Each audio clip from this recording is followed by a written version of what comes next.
Welcome to the Lead Every Day show. Our mission is to see a world well led. And our strategy to get there? To empower leaders like you to lead every day. So let's get to work. If you listen to the show, a couple of days ago, Mark made this phrase, the best leaders value results and relationships. It's a tension that we all feel because you're going to be one way or the other, most likely. Welcome to the Lead Every Day show. I'm Randy Gravitt. And I'm Mark Miller.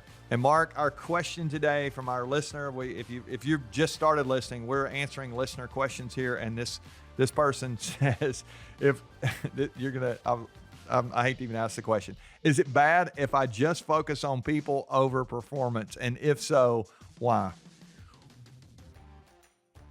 Is it bad?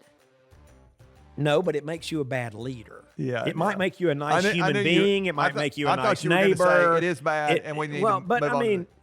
The behavior of caring for people is not bad in and of itself. But if you're a leader, it just means you're going to be a bad leader. You gotta value both. Yeah. You will sub-optimize performance. There's really no need to have a leader if you're not trying to achieve something. I mean, it's like, that's right. You don't need a leader. You're taking people from here to there. Right. And progress is always preceded by change. That's and right. So you're trying to make things better. You're trying to make So that is the performance better. thing. It's got to be there. Results are the leader's mandate. Exactly. Performance is the reason that organizations exist. So again, it doesn't make you a bad person, but it makes you a bad leader. So we have so many people that listen, Mark, who are relational. I mean, there are lots of people. I mean, I do this all the time. When I'm teaching this, I'll ask the question in a room, and I'll have a couple hundred people in a room I'm teaching and say, how many of you are, focused on results, you getting things done and, the numbers and all that.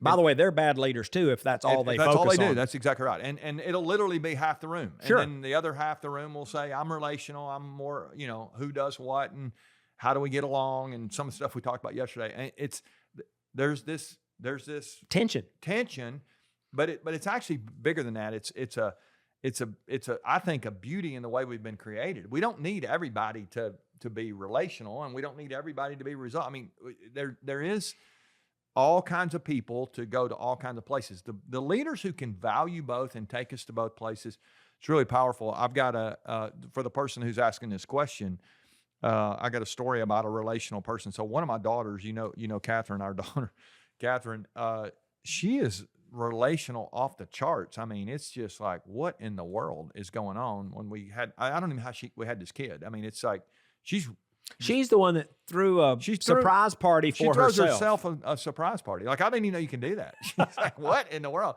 She calls us up. Yeah, we're having a surprise party. Who's it for? It's for me, and not me, like her. I mean, I'm going, this is crazy. So she would be the person who would fall in this category of the temptation to just be relational. But one of the things I love about her is she's always creating stuff. She's thinking about performance. I mean, I say performance. She's thinking about getting stuff done. And it's like she has to push herself more there than she does here. But it's balancing that I think is the magic of a leader who can really do both. You'll remember when we did there was a little research done on this, and I think it was a couple thousand people were asked, which way does your boss lean? Mm-hmm. And it was less than 1% that said, my boss, I think, is right down the middle. I mean, she values, it's like results and no, it's my boss, she's relational, or my boss, she's results. I mean, she leans one way or the other.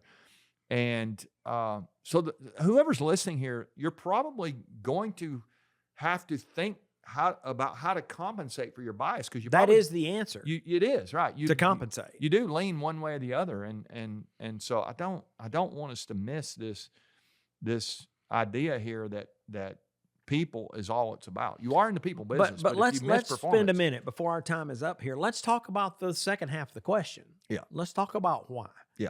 So what's missing if you focus exclusively on results? Well, then what is on people? On people. I'm sorry. If you yes, see there, I wanted to focus. You want to focus on results. So what happens if you focus totally on people? So what's probably missing is a performance aspiration. Yeah. What are your goals? Right. What's on your scorecard? Yeah. It's not how many coffees you had last week. I mean, that might be if you're totally relationship oriented. So there's an aspiration that's probably missing. Yeah. I would say that would lead to a deficit or suboptimized performance over time if you're not pursuing anything. What about feedback? What about coaching? What about accountability? Some things that a leader can bring to an organization or to a team to enhance a focus on results. See, all that's missing. Yeah. And there's probably other even stuff. Profits and impact and all kind of other. I mean, it just snowballs. I mean, yeah, right. Without performance, there's no mission without margin. You don't have a business, right? I mean, you'll fail. The organization and entity will fail. What was results listed when this was first written about results and relationships? I think results was put first for a reason, because if you don't have results, you really don't have a business. Is that true? No, well, it's a true statement. That was not necessarily the reason that we listed them in that order, because it's both and. Yeah. Yeah. You could say it the other way. Yeah. But you gotta have results. Yeah.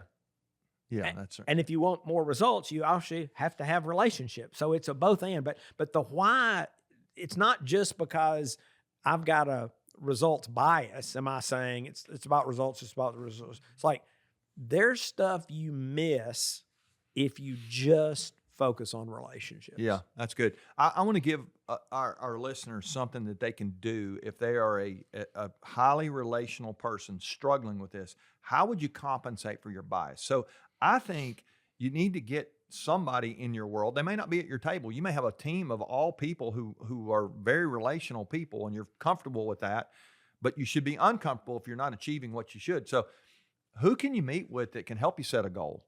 Who could you meet with that can help you think strategically about some stuff? It's going to maybe feel uncomfortable, and you don't have to add somebody to your team to have somebody come to a meeting to help you think about some stuff.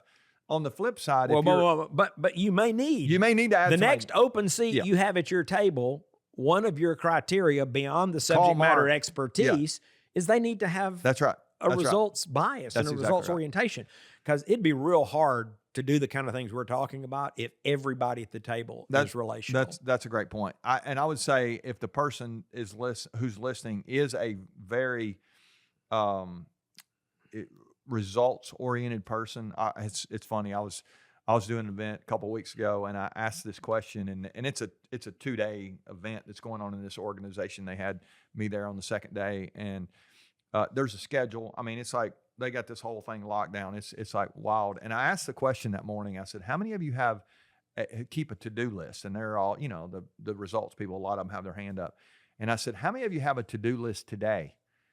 And there were like 3 people that had their to-do list today. And I'm like, and I told them from the stage, I'm like, you don't need a to-do list today. We're telling you what to do. I mean, you have a schedule today, and it's almost like they can't even function without. They got 3,011, 11 days in a row they've had a to-do list. I'm not going to break my streak for this conference or whatever, so to speak. And so there are people who really think that way. So how would I compensate in that case?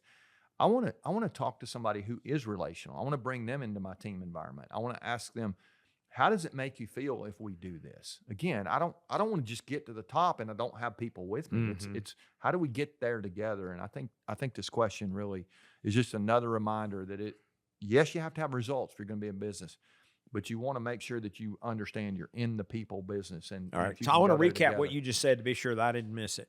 So you're saying if you're relationship oriented, be sure and talk to some people. I said maybe somebody on your team, like you but said. if you can't or it doesn't make sense, that's right.